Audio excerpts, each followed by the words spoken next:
नमस्कार सभी को। सर्वज्ञशाला के इस ऑनलाइन प्लेटफॉर्म पर मैं अमित आप सभी का बहुत बहुत स्वागत एवं अभिनंदन करता हूं। तो जैसा कि हमारी चर्चा चल रही थी भारतीय संविधान पर और हम भारतीय संविधान को देख रहे थे। कंटिन्यूअस हमारी क्लास चल रही है। हाँ, 2-4 दिन से थोड़ा सा क्लासेस बाधित हैं क्योंकि थोड़ा सा स्वास्थ्य कारण की वजह से क्लास थोड़ा विलम्ब हो गई 2-3 दिन। उसके लिए हमें बहुत खेद है। खैर, ठंडी शुरू हो चुकी है। ठंडी अपने धीरे-धीरे अपने रूप को जो है विकराल कर रही है। तो आप लोग बहुत अच्छे से ध्यान रखिए, सर्दी जुकाम से बचिए क्योंकि इस सर्दी में इस जो है ठंडी में तुरंत जो है कोल्ड हो जाता है, जिससे मैं इस समय वर्तमान में मैं खुद पीड़ित हूँ। तो सर्दी जुकाम से बचिए, ध्यान रखिए और कोल्ड से बचिए। बिल्कुल ठंडी बढ़ रही है, तो घर में भी बैठिए तो जो है बाकायदा हेलमेट लगा के बैठिए। मतलब हेलमेट का मतलब है मेरा टोपी-वोपी खैर अच्छे से बढ़िया से लगा के, कपड़े खूब अच्छे से पहन के, गर्म चीज़ों को भी खाते रहें और सेहत अपने जो है अपने सेहत का ध्यान रखें। तो फिलहाल हमारी चर्चा चल रही थी भारतीय संविधान पर और भारतीय संविधान का जो पार्ट 3 है, फंडामेंटल राइट्स से रिलेटेड हमारी चर्चा चल रही थी और उसमें जो है हमने लास्ट क्लास में आपके पूरे कंप्लीट आर्टिकल्स को मैंने पूरा कर लिया था। 12 से लेके 35 तक के सभी आर्टिकल्स जो कि फंडामेंटल राइट के से संबंधित हैं और भारतीय संविधान के पार्ट 3 में जितने भी आर्टिकल थे उनकी हमने चर्चा पूरी देख ली थी और बहुत विस्तृत रूप में हमने उसको देखा था। बहुत डिटेल में हमारी 10-12 क्लासेस में वो कंप्लीट हुई हैं चीज़ें। बहुत अच्छे से हमने उसको देखा था। तो उसमें कुछ बहुत ही महत्वपूर्ण केसेस थे। तो आर्टिकल्स के साथ-साथ मैंने केसेस को भी बताया था। उस केसेस को आज हम फिर से एक बार देखेंगे और साथ में कुछ नए केसेस भी मैं बताऊँगा, जिससे आपका क्या हो कि फंडामेंटल राइट्स से रिलेटेड जितने भी मामले हैं, वाद हैं, केस हैं, जिस पे आपका सुप्रीम कोर्ट का जजमेंट आया है, बार-बार ऐसे क्वेश्चन पूछे जाते हैं एग्ज़ाम में, तो उसको आज हम बहुत डिटेल में देखेंगे और उसको देख लेंगे तो पूरी तरीके से हमारा जो फंडामेंटल राइट्स का टॉपिक है, वह पूरी तरीके से कंप्लीट हो जाएगा। तो हमारा प्रयास यही है कि हम कुछ भी का मतलब है कुछ भी हम छोड़े नहीं, बिल्कुल अच्छे से चलें ताकि आपका जो है कोई भी एग्ज़ाम दे रहे हो तो उसमें आपको कोई असुविधा ना हो। तो आज की चर्चा हमारी मूलतः जितने भी केसेस हैं फंडामेंटल राइट्स से रिलेटेड आपके मामले वाद जितने भी हैं, उनकी हम चर्चा देखेंगे। तो अब क्लास को प्रारंभ करते हैं।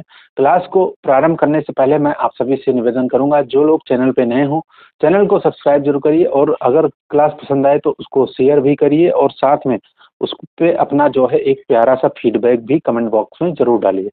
तो अब विलंब नहीं करेंगे और चर्चा को यहीं से स्टार्ट करते हैं। जैसा कि आपका जो है आर्टिकल 12 यानी 12 जो मैंने बताया था, आर्टिकल 12 में मैंने क्या बताया था कि राज्य की परिभाषा है, फिर आर्टिकल 13 में मैंने बताया था कि विधि की परिभाषा है। विधियों का उल्लेख उसमें किया गया है, विधि विधि के अंतर्गत यानी लॉ के अंतर्गत क्या-क्या शामिल है, क्या-क्या नहीं है। तो इस पर विवाद चला और इस पर विवाद ये चला कि जो आपका कॉन्स्टिट्यूशन अमेंडमेंट होता है आर्टिकल 368 यानी 368 के तहत जो 368 के तहत संविधान संशोधन होते हैं, क्या वो विधि भी शामिल होंगे, क्या नहीं होंगे? तो उन्हीं विधि की परिभाषा में आर्टिकल 13 के अंतर्गत आपका जो है ये संविधान संशोधन है, वो शामिल होंगे या नहीं होंगे, इस पे चर्चा चला और इस पे एक के बाद एक जजमेंट सुप्रीम कोर्ट का आया और वो केस के रूप में जाने जाते हैं और ये केस एग्ज़ाम में बहुत ही महत्वपूर्ण है, हर एग्ज़ाम में पूछे जाते हैं, तो इसको आपको ध्यान रखना है। तो पहला जो आपका केस है वही विधि से रिलेटेड है, सकरी प्रसाद बनाम भारत संघवाद 1951 का केस है। इस केस में सुप्रीम कोर्ट ने कहा क्या कि जो कि अनुच्छेद 368 है, यानी संविधान संशोधन जो है, वह एक अपवाद है और यह विधि के अंतर्गत यानी लॉ के अंतर्गत शामिल नहीं होगा। लॉ के अंतर्गत शामिल होने का तात्पर्य ये होता है कि अगर कोई चीज़ लॉ में शामिल है तो उसका जुडिशियल रिव्यू सुप्रीम कोर्ट कर सकता है, यानी वह लॉ कितना संगत है, कितना अच्छा है, कितना सही है, उसका जुडिशियल रिव्यू आपका कोर्ट सुप्रीम कोर्ट कर सकता है। तो अगर वह विधि सही नहीं है तो उसको शून्य भी घोषित किया जा सकता है। तो पहले जजमेंट में सकरी प्रसाद में कहा सुप्रीम कोर्ट ने कि जो ये आर्टिकल 368 है, यानी आपका जो है भारतीय संविधान संशोधन जो किया जाता है, वह विधि में शामिल नहीं है, वह एक अपवाद है, एक्सेप्शंस है। तो एक्सेप्शन के अंदर इसको रखा और उसमें कहा कि यह विधि में शामिल नहीं होगा। तो जब विधि में शामिल नहीं होगा तो यानी इसका जुडिशियल रिव्यू भी नहीं होगा, जुडिशियल रिव्यू भी नहीं होगा। तो यह बात आपको ध्यान रखनी है। तो सकरी प्रसाद बनाम भारत संघवाद में अनुच्छेद 368 को एक एक्सेप्शन मानते हुए सुप्रीम कोर्ट ने कहा कि यह विधि में शामिल नहीं होगा। फिर अगला केस आता है सज्जन सिंह बनाम राजस्थान सरकार का है, 1965 का यह केस है। इसमें भी कहा कोर्ट ने कि जो आर्टिकल 368 है यह विधि में शामिल नहीं होगा। अब विधि में शामिल नहीं होगा तो फिर से मैं वही बता रहा हूँ, जुडिशियल रिव्यू नहीं होगा, जुडिशियल रिव्यू नहीं किया जा सकता। तो यह बात आपको ध्यान रखनी है। उसके बाद जब अगला केस आएगा, तीसरे नंबर का केस आपको याद रखना है, गोलकनाथ बनाम भारत संघवाद, बहुत ही फेमस केस है, 1967 का केस है। और इसमें कहा कि अनुच्छेद 368 जो है वह एक्सेप्शन नहीं है, वह अपवाद नहीं है, यानी वह विधि के अंतर्गत है और उसका बिल्कुल जुडिशियल रिव्यू किया जा सकता है। जुडिशियल रिव्यू किया जा सकता है यानी न्यायिक पुनर्विलोकन किया जा सकता है। और अगर इसके न्यायिक पुनर्विलोकन किया जा सकता है, जुडिशियल रिव्यू किया जा सकता है, तो उसको भी जो है आपका, तो वह एक तरीके से विधि के अंतर्गत शामिल कर लिया। किस केस में? गोलकनाथ बनाम भारत संघवाद 1967 का केस है। तो यानी आर्टिकल 368 को एक्सेप्शन नहीं मानते हुए सुप्रीम कोर्ट ने कहा कि यह जुडिशियल रिव्यू के अंतर्गत आएगा। अब अगला जो केस है बहुत ही महत्वपूर्ण है, केशवानंद भारती, बहुत बड़ा केस है। इसमें बहुत सारे, ध्यान रखिएगा, बहुत सारे जजमेंट हैं, लेकिन जो इस आर्टिकल से रिलेटेड जजमेंट है उसको आपको याद रखना है। तो इसमें जब यह, पहले तो आप देख लीजिए, गोलकनाथ बनाम भारत संघवाद में जब सुप्रीम कोर्ट ने ऐसा कहा तो सरकार ने क्या किया, गवर्नमेंट ऑफ इंडिया ने कर दिया क्या, संविधान संशोधन। और कौन सा संविधान संशोधन? 24 नंबर का, यानी 24वां संविधान संशोधन किया 1971 में। और कहा इसके तहत आर्टिकल 13 के चौथे क्लॉज में, आर्टिकल 13 का जो चौथा भाग है उसमें मेंशन कर दिया कि जो अनुच्छेद 368 है वह विधि में शामिल नहीं होगा। तो आपको ध्यान रखना है, पहले के जो दो केसेस हैं उसमें तो कोर्ट ने ही निरस्त कर दिया कि जो है 368 वह विधि नहीं है। जब गोलकनाथ बनाम भारत संघवाद यह जब केस आया तो इसमें कहा कि अनुच्छेद जो 368 है यह अपवाद नहीं है और यह जुडिशियल रिव्यू के अंतर्गत आएगा, यानी विधि, एक तरीके से विधि मान लिया। तो जब मान लिया तो सरकार ने क्या कहा कि सरकार ने कहा, कुछ नहीं कहा, सीधे संशोधन कर दिया। और कौन सा संशोधन किया? 24वां संविधान संशोधन, जो आपका 1971 में किया गया। और उसके तहत आर्टिकल 13 में चौथा क्लॉज जोड़ते हुए यह प्रावधान किया गया कि जो आपका 368 आर्टिकल है वह विधि में शामिल नहीं होगा। तो आपको याद रखना है, ये वाद वाद हैं, एक तरीके से वाद विवाद है, वाद चल रहा है, विवाद भी चल रहा है। क्योंकि जब सुप्रीम कोर्ट ऐसा बताएगा कि यह विधि में होगा तो गवर्नमेंट ऑफ इंडिया क्या करेगी, संविधान संशोधन करके यह मेंशन कर देती है कि जो यह आर्टिकल 368 है वह आपका विधि में शामिल नहीं होगा। फिर most important case Kesavananda Bharati वाद आया, 1973 का केस है, मोस्ट इम्पोर्टेंट है, आपको अच्छे से याद रखना है। और इसमें अनुच्छेद, आपका जो अनुच्छेद 368 को सुप्रीम कोर्ट ने कहा कि विधि में शामिल नहीं होगा, विधि में शामिल नहीं होगा, लेकिन उसे संविधान के मूलभूत ढांचे के उल्लंघन पर शून्य घोषित कर दिया जाएगा। यानी basic structure of the constitution, इसकी परिभाषा किसमें दी सुप्रीम कोर्ट ने? तो केशवानंद भारती वाद में। तो आपको अच्छे से पता होगा क्योंकि बहुत बार ऐसे क्वेश्चन आए हैं कि संविधान की आधारभूत संरचना का उल्लेख किस वाद में, किस मामले में सुप्रीम कोर्ट ने रखा था? तो यह वाद था केशवानंद भारती वाद। और इसमें आधारभूत ढांचे का उल्लेख तो किया, लेकिन आधारभूत ढांचा है क्या, इसको सुप्रीम कोर्ट ने कहा कि ये हम तय करेंगे, हम निर्धारित करेंगे, हम परिभाषित करेंगे कि आपका जो भारतीय संविधान का आधारभूत ढांचा है वह क्या है। तो यह समय समय पर हमारे द्वारा यह परिभाषित किया जाएगा कि भारतीय संविधान का आधारभूत ढांचा क्या है। तो यह आपको याद रखनी है कि केशवानंद भारती वाद में 1973 में यह कहा कि यह विधि में तो शामिल नहीं होगा अनुच्छेद 368, लेकिन उसे संविधान के मूलभूत ढांचे के उल्लंघन पर शून्य घोषित कर दिया जाएगा। एक तरीके से जुडिशियल रिव्यू एक अंडरस्टूड कॉन्सेप्ट था यहाँ पे रखा, लेकिन वहाँ पे प्रत्यक्ष रूप से नहीं कहा कि विधि होगी या, लेकिन उस पे जब अगर अगर वो उसको शून्य घोषित कर दिया जाएगा तो एक तरीके से विधि ही है। फिर उसके बाद अगला जो केस है बहुत ही महत्वपूर्ण है, मिनर्वा मिल्स वाद 1980 का केस है। अनुच्छेद 368 को फिर से विधि में शामिल कर दिया गया और कहा कि जुडिशियल रिव्यू हो सकता है इसका, तथा शून्य भी घोषित किया जा सकता है। तो क्रम समझ रहे हैं आप कि नहीं समझ रहे हैं? आपको बिल्कुल भी कंफ्यूज नहीं होना है। सबसे पहले तो आप सुनिए, फंडामेंटल राइट 12 से 35 तक के आर्टिकल हैं। 12 में तो राज्य की परिभाषा है कि राज्य किसको कहेंगे, राज्य के अंतर्गत क्या क्या आएगा। उसके बाद में आर्टिकल जो 13 है उसमें आपका विधियों की परिभाषा है, विधियों को शामिल करने की बात है, जो जो विधियां हैं उनकी भाषा है। एक तरीके से मोटे तौर पे विधियों की परिभाषा आप समझ सकते हैं। तो जब विधि की परिभाषा उसमें है तो इस पे एक विवाद चला कि आपका जो है संविधान जो संशोधन है आर्टिकल 368 के तहत जो किया जाता है वह विधि में शामिल होगा कि नहीं होगा।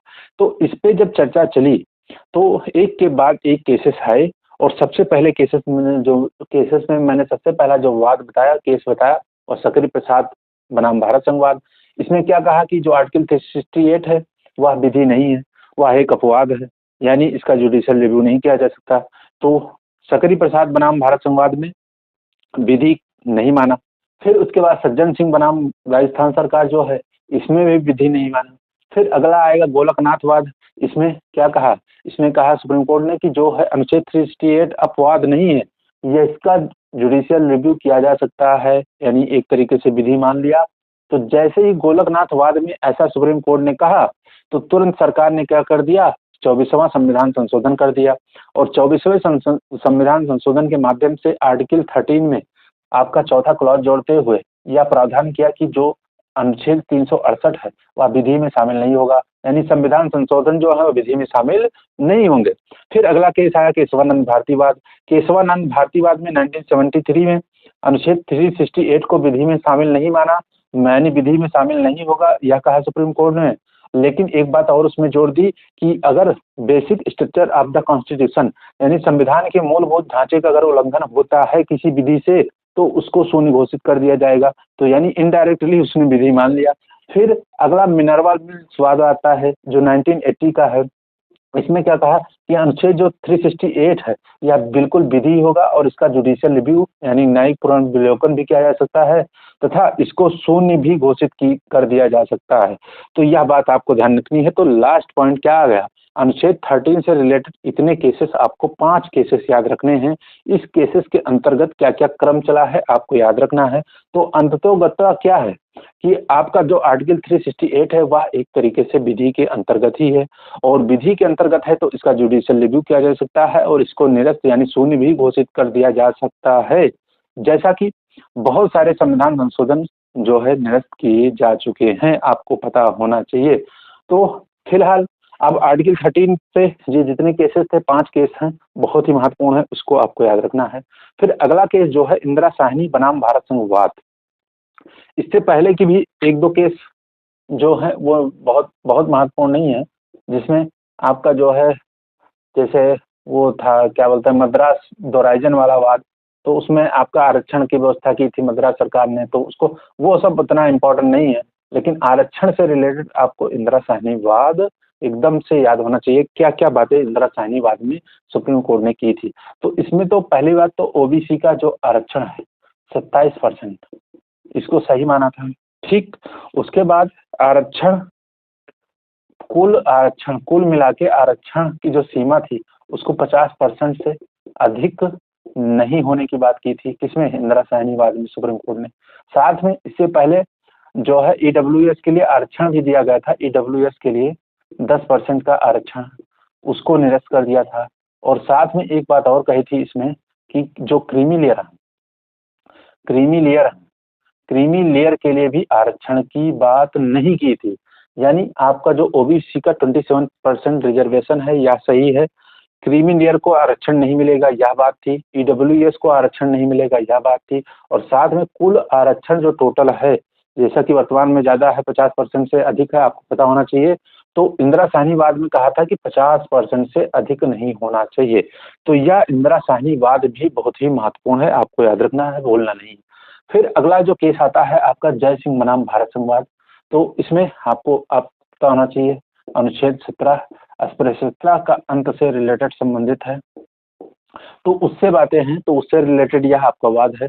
तो इस वाद में जो है क्या कहा था सुप्रीम कोर्ट ने कि जो अस्पृश्यता का अर्थ है वह शाब्दिक व व्याकरणिक रूप से परे, यानी इसका जो अर्थ है वह क्या है, ऐतिहासिक है। यानी इतिहास से हमें यह पता चलता है कि अस्पृश्यता क्या है, अस्पृश्यता क्या है, ऐतिहासिक है। यानी इसका व्याकरणिक और शाब्दिक अर्थ से परे है और इसका जो प्रयोग या अर्थ है वह ऐतिहासिक है। तो यह आपको याद रखना है जय सिंह बनाम भारत संघवाद में। फिर है बालाजी राघवन बनाम भारत संघवाद जो 1996 का केस है। यह आपको पता होना चाहिए उपाधियों का जो अंत है आर्टिकल 18, आर्टिकल 18 से रिलेटेड यह है आपकी बातें। आर्टिकल 18 में क्या है, उपाधियों का अंत, उपाधियों का अंत, तो उससे रिलेटेड है आपका, यह बात आपको ध्यान रखनी है। तो उसमें बालाजी राघवन बनाम भारत संघवाद 1996 में सुप्रीम कोर्ट ने कहा कि पद्म भूषण, पद्म भूषण, पद्म विभूषण और पद्म श्री, यानी जो आपके सेकंड के जो हाईएस्ट सिविलियन अवार्ड है भारत के, भारत रत्न के बाद जो 3 सर्वोच्च अवार्ड है, नागरिक सम्मान है, उनको क्या कहा कि यह उपाधि नहीं है, इनको उपाधि नहीं माना है। तो बालाजी राघवन बनाम भारत संघवाद 1996 में पद्म विभूषण, पद्म भूषण और पद्म श्री को उपाधि नहीं माना है। फिर उसके बाद आपका केस आता है नवीन जिंदल बनाम भारत संघवाद। इसमें सुप्रीम कोर्ट ने कहा कि फैक्ट्री, दुकान, घर, कंपनी आदि पर भारतीय ध्वज लगाना जो है अभिव्यक्ति की स्वतंत्रता के अधीन है। यानी किसके अधीन है, आर्टिकल 19 के अधीन है। तो यह बात आपको ध्यान रखनी है, आर्टिकल 19 से रिलेटेड यह वाद है, आपको इम्पोर्टेंट है, याद रखना है। उसके बाद आता है सेल्वी बनाम कर्नाटक राज्यवाद। इसमें आपको पता होना चाहिए narco test, lie detector test आदि पर रोक लगाई सुप्रीम कोर्ट ने, और यह भी कहा कि अगर महिलाओं के खिलाफ कोई अपराध होता है या देश के विरुद्ध कोई अपराध होता है तो ये टेस्ट कराए जा सकते हैं, अदरवाइज इन पे रोक लगा दी। किसमें, नार्को टेस्ट, लाई डिटेक्टर और आदि टेस्टों पे रोक लगा दी सेल्वी बनाम कर्नाटक राज्यवाद पे। यह आपको ध्यान रखनी है, इम्पोर्टेंट है, इम्पोर्टेंट है। उसके बाद मेनका गांधी वाद बहुत चर्चित वाद था, इसमें भी आपको याद रखना है, ये 1978 का केस है। मेनका गांधी बनाम भारत संघवाद में विदेश जाने का अधिकार जो है अनुच्छेद 21 के तहत माना है। और एक केस और था सतवंत सिंह, ये सारी बातें मैं बता चुका हूँ, पुनः रिपीट हो रही है। सतवंत सिंह बनाम आपका असिस्टेंट कमिश्नर पासपोर्ट वाद है। इसमें भी जो विदेश जाने का अधिकार है, विदेश जाने का अधिकार वह आर्टिकल 21 के तहत ही है, यह बात आपको याद रखनी है। उसके बाद आपका राजगोपाल बनाम तमिलनाडु राज्य, इसमें क्या, एकांत का अधिकार बताया है, एकांत का अधिकार इम्पोर्टेंट है, बहुत ही इम्पोर्टेंट है, बार बार क्वेश्चन पूछा जा चुका है। एकांत का अधिकार भी 21 के तहत है। किस वाद में सुप्रीम कोर्ट ने कहा, राज गोपाल बनाम तमिलनाडु राज्य, यह बहुत ही महत्वपूर्ण है, याद रखिएगा। उसके बाद ज्ञान कौर बनाम पंजाब राज्यवाद है 1996 का, जिसमें बताया था मैंने कि व्यक्ति को मरने का अधिकार नहीं है, यानी व्यक्ति को मरने का अधिकार नहीं है। ज्ञान कौर बनाम पंजाब राज्यवाद में 1996 का वाद है, याद रखना है। उसके बाद अरुणा शान बाग बनाम भारत संघवाद 2011 का है, जिसमें मरने के अधिकार को आंशिक रूप से स्वीकार किया गया था। मैंने बताया था कि जो एक्टिव यूथेनेसिया और पैसिव यूथेनेसिया, इन दोनों की बात मैंने की थी, तो उसको याद रखना है। तो ज्ञान कौर बनाम पंजाब राज्यवाद में क्या, व्यक्ति को मरने का जो है अधिकार नहीं, व्यक्ति को मरने का अधिकार नहीं है। अरुणा शान बाग में जो है मैंने बताया कि एक्टिव पैसिव यूथेनेसिया होता है, तो पैसिव को यानी आंशिक रूप से मरने के अधिकार को शामिल किया, यह बात आपको याद रखनी है। फिर अगला केस आपको याद रखना है, मैं यहाँ लिख रहा हूँ MC मेहता बनाम भारत संघवाद, बहुत ही इंपॉर्टेंट है। और MC मेहता से रिलेटेड बहुत सारे केस हैं। तो MC मेहता बनाम भारत संघवाद में सुप्रीम कोर्ट ने कहा शुद्ध पर्यावरण का अधिकार आपका जो है, शुद्ध पर्यावरण प्राप्त करने का अधिकार आपका क्या है, 21 है। जैसे मान लीजिए दिल्ली में बहुत सारा आपको पता है एयर पॉल्यूशन बहुत भयंकर होता है, और तो उसके तहत आपका जो है ये अगर एयर पॉल्यूशन होता है, सरकार उस पे कोई कदम नहीं उठाती है, तो यह आपका जो है आर्टिकल 21 का हनन हो रहा है आपके। क्योंकि आर्टिकल 21 में सुप्रीम कोर्ट ने कहा है कि शुद्ध पर्यावरण प्राप्त करने का आपका फंडामेंटल राइट है, और यह 21 के तहत ही। तो ये MC मेहता बनाम भारत संघवाद, MC Mehta versus union of India, union of India, इस केस में बताया था, याद रखना है MC। और इसी के तहत आपको पता होना चाहिए जो BS भारत स्टेज थर्ड, इसमें तो BS6 चल रहा है, भारत स्टेज थर्ड जो मानक होते हैं आपके प्रदूषण के आधार पर जो मानक तय किए जाते हैं गाड़ियों के, तो BS थर्ड वाहनों पर रोक लगाई गई थी, वाहनों पर प्रतिबंध लगाया गया था, और इसमें BS6 वगैरह चल रहा है, आपको ध्यान रखना है। तो यह बात आपको ध्यान रखनी है। MC मेहता बनाम भारत संघवाद में सुप्रीम कोर्ट ने कहा कि शुद्ध पर्यावरण प्राप्त करने का आपका अधिकार फंडामेंटल राइट है, और आर्टिकल 21 के तहत यह राइट आपको प्रदान किया गया।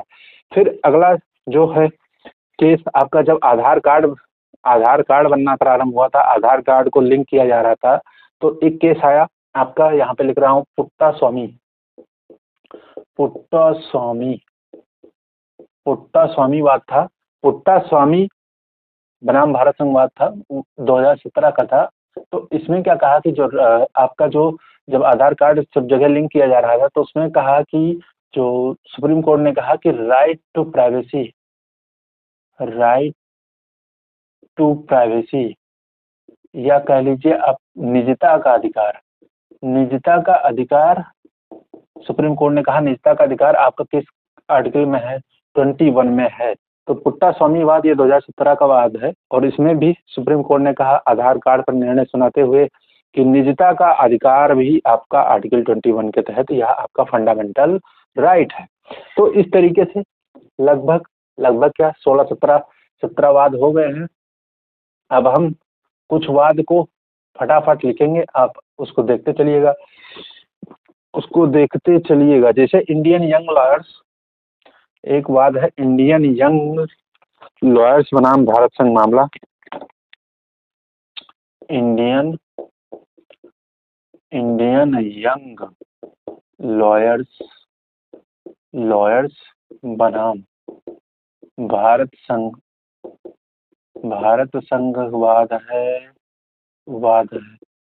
भारत संघवाद है, 2018 का है। इसमें क्या, सबरीमाला मंदिर में, जैसा कि सबरीमाला मंदिर में महिलाओं का प्रवेश नहीं होता था, तो सबरीमाला मंदिर में महिलाओं को प्रवेश किस आर्टिकल के तहत दिया गया? आर्टिकल आपका है 25, अनुच्छेद 25 के तहत महिलाओं को प्रवेश का अधिकार सुप्रीम कोर्ट ने प्रदान किया। और आर्टिकल 25 ये सब धार्मिक स्वतंत्रता से रिलेटेड है, मैं बता चुका हूँ, बार बार रिपीट नहीं करूंगा। धर्म का आचरण करने की आपको जो है स्वतंत्रता है आर्टिकल 25 के तहत। और सबरीमाला मंदिर में महिलाओं को प्रवेश की अनुमति दी थी सुप्रीम कोर्ट ने अनुच्छेद 25 के तहत। यह बात आपको ध्यान रखनी है। कौन सा केस है? इंडियन यंग लॉयर्स बनाम भारत संघवाद। अगला एक बात आपको मैंने बताया था, टीम पाईवाद में क्या कहा था? टीम पाईवाद ये भी बहुत इंपॉर्टेंट तो नहीं है, लेकिन लिख लीजिए। टीम पाईवाद पढ़ा चुका हूँ, टीम पाईवाद। तो टीम पाईवाद में क्या कहा था कि जब अल्पसंख्यक कौन हो? अल्पसंख्यक जिनकी जनसंख्या 50% से कम है, 50% से कम। तो यह भी याद रखना है, टीम पाईवाद याद रखिएगा, 2002 का है। तो अल्पसंख्यक की परिभाषा दी थी। परिभाषा तो पहले भी आ चुकी है। परिभाषा भी दी, भाषाई व धार्मिक आधार पर सुप्रीम कोर्ट ने बताया कि भाषाई व धार्मिक आधार पर जिनकी जनसंख्या 50% से कम है वो कौन है? अल्पसंख्यक हैं। यह बात ध्यान रखनी है टीम पाईवाद में। उसके बाद अगला केस हमारा है महलन कारा। यहाँ पे लिख दे रहा हूँ, महलन करा सीरियल कैथोलिक। महलन, एक मिनट, इसको साफ ही कर देते हैं। महलन करा कैथोलिक, ये वाद पढ़ा चुके हैं, सब पढ़ा चुके हैं बहुत डिटेल में। आप इसको देखिएगा, कुछ 10-12 वाद नए भी हैं। महलन करा कैथोलिक कैथोलिक कॉलेज बनाम टी जोन्स। कैथोलिक कॉलेज बनाम टी जोन्स। कैथोलिक कॉलेज बनाम टी जोन्स। टी जोन्स 2004 का वाद है, 2004 का। इसमें सुप्रीम कोर्ट ने अल्पसंख्यक शैक्षिक संस्थानों की स्थापना और प्रशासन से संबंधित सामान्य सिद्धांत प्रस्तुत किया था। किससे? अल्पसंख्यक के शैक्षिक संस्थानों और उनकी स्थापना और उनका प्रशासन करने से संबंधित सिद्धांत प्रस्तुत किया था। बहुत इंपॉर्टेंट नहीं है, लेकिन याद रखना है आपको। महलन करा सीरियल कैथोलिक कॉलेज बनाम टी जोन 2004 का वाद है, जिसमें अल्पसंख्यक शैक्षिक संस्थानों की स्थापना और उनके प्रशासन से संबंधित सुप्रीम कोर्ट ने क्या सिद्धांत प्रस्तुत किया था। उसके बाद अगर बात करें तो रुस्तम कवैसी वाला केस मैंने बताया था, जब सुप्रीम कोर्ट द्वारा क्या इंदिरा गांधी सरकार द्वारा जो 14 बैंकों के राष्ट्रीयकरण के संबंधित आया था, तो रुस्तम कैवसी वाद है। इसमें क्या 14 बैंकों के राष्ट्रीयकरण है, तो जब अध्यादेश लाई थी इंदिरा गांधी सरकार ने, अध्यादेश लाई थी, तो उसको निरस्त कर दिया गया था। 14 बैंक के राष्ट्रीयकरण के लिए आया गया था, तो यह भी याद रखना है रुस्तम कवैसी। इसी के बाद आपको पता होना चाहिए माधवराव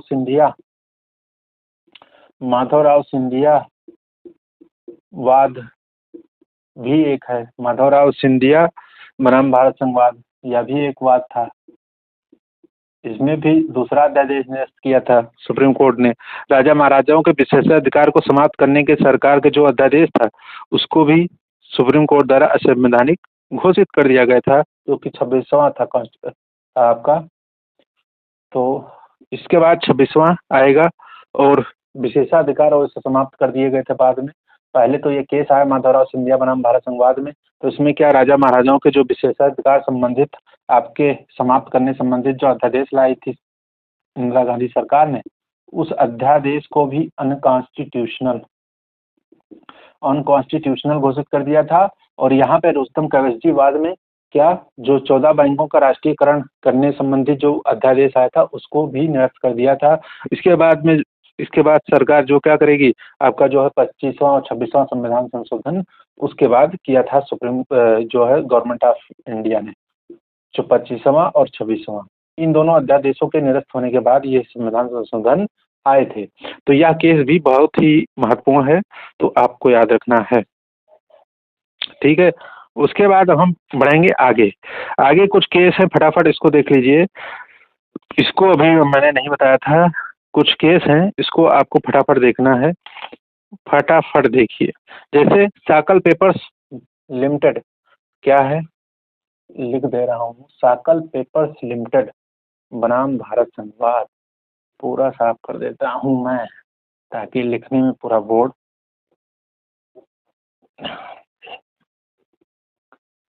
चलिए, साकल पेपर्स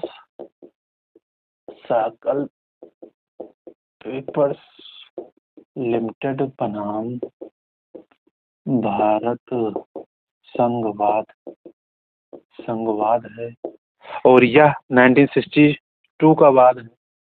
1962 का वाद है, और इसमें कहा था कि वाक एवं सुप्रीम कोर्ट का आदेश था। इसमें वाक एवं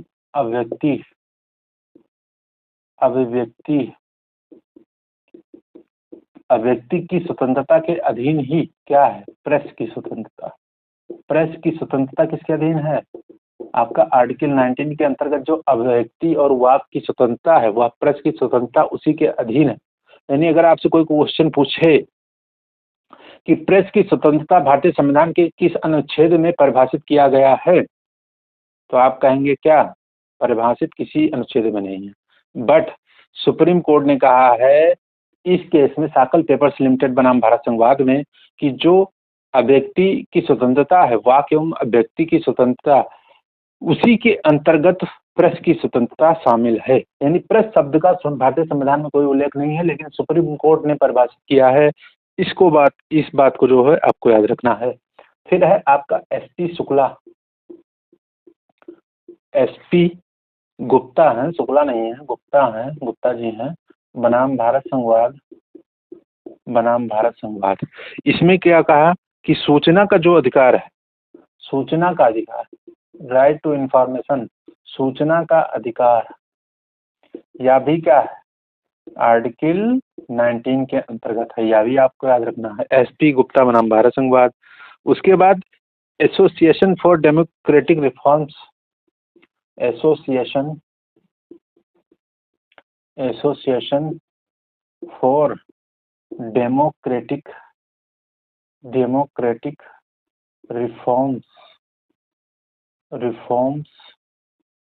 रिफॉर्म्सवाद।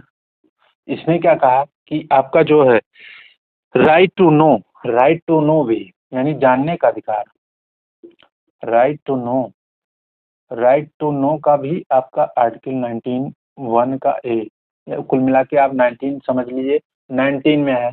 तो सूचना का अधिकार, प्रेस की स्वतंत्रता और राइट टू नो, ये सब आर्टिकल 19 में है। फिर उसके बाद एक याद रखना है, खड़ग सिंह वर्सेस उत्तर प्रदेश राज्य, खड़ग सिंह वर्सेस यूपी स्टेट। और इसी में एक और बात जोड़ लीजिए, एक है गोविंद बनाम मध्य प्रदेश स्टेट, गोविंद बनाम, क्योंकि सेम जजमेंट था, गोविंद बनाम MP स्टेट। तो इन दोनों केसेस में क्या कहा सुप्रीम कोर्ट ने कि जो आर्टिकल 19 है, आर्टिकल 19 का विशेषकर आपको याद रखना है 1D तथा आर्टिकल अनुच्छेद 21, इन दोनों को साथ में मिलाकर पढ़ने पर जो है क्या, एकांतता का अधिकार क्या प्राप्त होता है, एकांतता का अधिकार प्राप्त होता है। ठीक है, इसको आपको याद रखना है। फिर चमेली सिंह बनाम उत्तर प्रदेश राज्य है, 1996 का यह वाद है, या भी लिख दूं क्या, चमेली सिंह बनाम उत्तर प्रदेश राज्य 1996, चमेली सिंह बनाम, ये सब नए वाद हैं और बाकी तो अधिकतर पढ़ा चुके हैं, 10-15 वाद नए हैं। बनाम यूपी 1996 का है। इसमें आश्रय आवास का अधिकार भी अनुच्छेद, आश्रय या आवास, ध्यान रखिएगा, मोस्ट इम्पोर्टेंट है ये। आश्रय व आवास का अधिकार भी किसके अंतर्गत है, आपका फंडामेंटल राइट है भाई, आपका किसके अंतर्गत है, आर्टिकल 21 के अंतर्गत है। फिर उसके बाद आपको याद रखना है रणधीर सिंह वर्सेस भारत संघवाद, रणधीर सिंह वर्सेस भारत संघवाद वर्सेस भारत संघवाद वाद। यह आपका है 1982 का केस है, 1982 का केस है। इसमें कहा सुप्रीम कोर्ट ने कि समान कार्य के लिए समान वेतन का कार्य मूल अधिकार नहीं बल्कि संवैधानिक लक्ष्य है। क्या, समान, BPST पढ़ेंगे तब देखेंगे, समान कार्य के लिए समान वेतन, यह आपका मूल अधिकार नहीं, मूलाधिकार नहीं, बल्कि क्या है, संवैधानिक लक्ष्य है, संवैधानिक लक्ष्य है, यह आपको याद रखनी है। फिर उसके बाद विजय इमैनुअल वर्सेस केरल राज्य का वाद है 1986 का। इसमें एक बहुत अच्छा बात कही थी सुप्रीम कोर्ट ने, क्या, विजय इमैनुअल केरल राज्य, विजय इमैनुअल वर्सेस केरल राज्य है, केरल राज्य। इसमें कहा कि राष्ट्र गीत गाने के लिए किसी को बाध्य नहीं किया जा सकता, राष्ट्रगीत गाने के लिए किसी को बाध्य नहीं किया जा सकता। यदि उसका धार्मिक विश्वास ऐसा करने की अनुमति नहीं देता है। यानी राष्ट्रगीत गाने जब वाद विवाद चला, जो मुस्लिम लोग हैं वह राष्ट्रगीत नहीं गाते हैं, तो उस पे यह जजमेंट या केस चला था और केस में यह जजमेंट आया था कि राष्ट्रगीत गाने के लिए किसी को बाध्य नहीं किया जा सकता यदि उसका धार्मिक विश्वास ऐसा ना हो। यानी धार्मिक विश्वास ऐसा करने की अनुमति अगर नहीं देता है तो किसी को भी राष्ट्रगीत गाने के लिए बाध्य नहीं किया जा सकता, और ऐसा कानून नहीं जिसके अधीन राष्ट्रगीत के लिए बाध्य किया जाए। तो यह आपको ध्यान रखना है। तो गोलकनाथ बनाम पंजाब राज्य में भी एक कथन याद रखना है कि मूल अधिकार व्यक्ति को, मैं लिख दे रहा हूँ गोलकनाथ वर्ड में, मूल अधिकार व्यक्ति को, या पंजाब राज्य मूल अधिकार व्यक्ति को, बहुत बड़ा व्यक्ति को, या कथन है, मूल अधिकार व्यक्ति को जैसा उसे सबसे अच्छा लगे, व्यक्ति को जैसा उसे सबसे अच्छा लगे, जैसा उसे सबसे अच्छा लगे,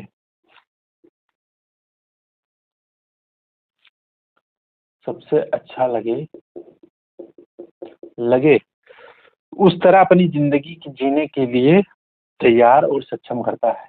फिर से समझ लीजिए, मूल अधिकार व्यक्ति को जैसा उसे सबसे अच्छा लगे जीने के लिए, उसके मूल अधिकार क्या करते हैं, मूल अधिकार उसको जीने के लिए तैयार करते हैं और सक्षम भी बनाते हैं।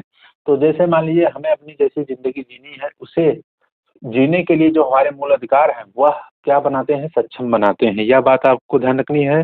अब एक लास्ट आपको याद रखना है, लास्ट केस में बता रहा हूँ।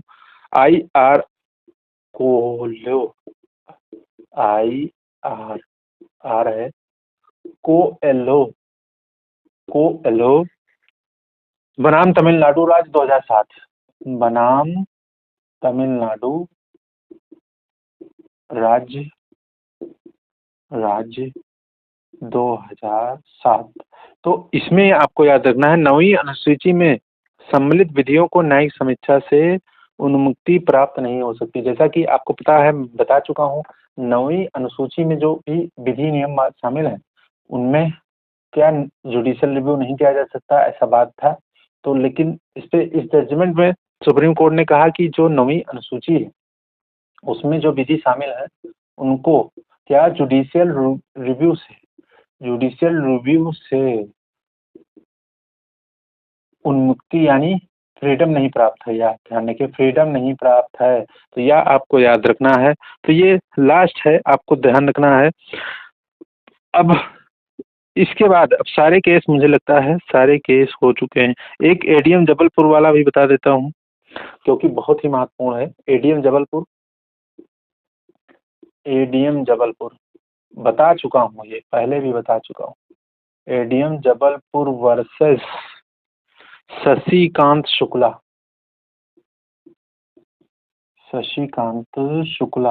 यह इमरजेंसी के टाइम का है, इमरजेंसी के टाइम का यह केस था।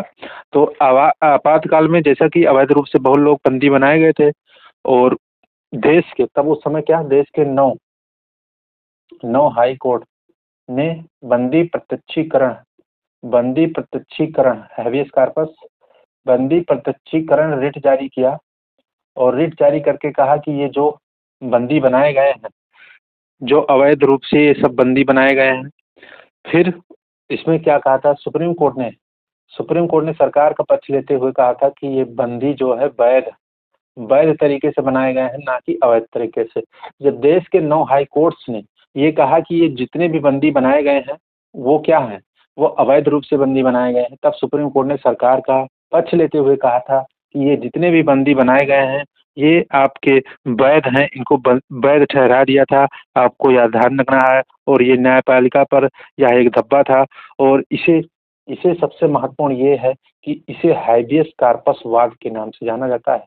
हैबियस कॉर्पस, क्योंकि हैबियस कॉर्पस वाद अगर पूछ ले आपसे, अभी तक क्वेश्चन नहीं आया है लेकिन आ सकता है, हैबियस कॉर्पस वाद के नाम से किस केस को जाना जाता है, तो वह है एडीएम जबलपुर बनाम शशिकांत शुक्ला वाद। यह आपको याद रखना है, बहुत ही महत्वपूर्ण है, आपको भी अच्छे से याद रखना है। 1976 का वाद है, इमरजेंसी के टाइम का, और यह जो जजमेंट इसमें सुप्रीम कोर्ट का था वह काला धब्बा है सुप्रीम कोर्ट के ऊपर, क्योंकि इस पे जजमेंट जो सुनाया 4-1 से जजमेंट आया था, 4-1 से। और 4-1 से जो ये एक विपक्ष में जो बोले थे, इनको आगे चल के सीजीआई नहीं बनाएगा देश का। तो ध्यान रखिएगा, इतनी भयंकर तरीके से दुरुपयोग किया गया था इमरजेंसी के टाइम पे। तो यह 4-1 से जजमेंट था, और जो एक जजमेंट के विरोध में थे, यानी जो कह रहे थे कि ये जो बंदी बनाए गए हैं ये बहुत ही अवैध रूप से बनाए गए हैं, तो उनको आगे चल के सीजीआई नहीं बनाया गया देश का। यह बात आपको ध्यान रखना है। इनका नाम भी अगर ध्यान रखना चाहें तो इनका नाम था एचआर खन्ना। एचआर खन्ना जो थे, उनका मत जो है इन 4 के विपक्ष में था, और इसीलिए उनको आगे सीजीआई नहीं बनाया गया। तो यह बात आपको ध्यान रखनी है। तो इस तरीके से अब यहाँ पे होगी हमारी कंप्लीट चर्चा। अब हम इसमें आपका सारी बातें हो चुकी हैं, बिल्कुल डिटेल में आपका जो फंडामेंटल राइट से रिलेटेड जितने भी विषय हो सकते थे उसको मैंने देखा है। आर्टिकल 12 से 35 तक बहुत डिटेल में देखे हैं, साथ में उससे जुड़े हुए सभी केसेस को मैंने देख लिया है। बहुत डिटेल में हमारी क्लास चली। आप लोगों को कैसी लगी क्लास कमेंट बॉक्स में ज़रूर बताइएगा। और इसके बाद हम अगला पार्ट 4 आपका देखेंगे इस भारतीय संविधान में। यह क्लास हमारी अनवरत चलती रहेगी जब तक स्वास्थ्य कारण से थोड़ा सा विलम्ब होगा 2-4 दिन का। तो मुझे आशा है कि आप लोग ऐसा मैनेज करते चलेंगे। आप लोग अपना ध्यान रखिए और बहुत अच्छे से पढ़ाई करते रहिए। और हमारी क्लास अगर आपको पसंद आए तो अपना फीडबैक कमेंट बॉक्स में ज़रूर देना है। तो हम मिलेंगे नेक्स्ट क्लास में, तब तक के लिए आप सभी को राधे राधे, जय श्री कृष्णा।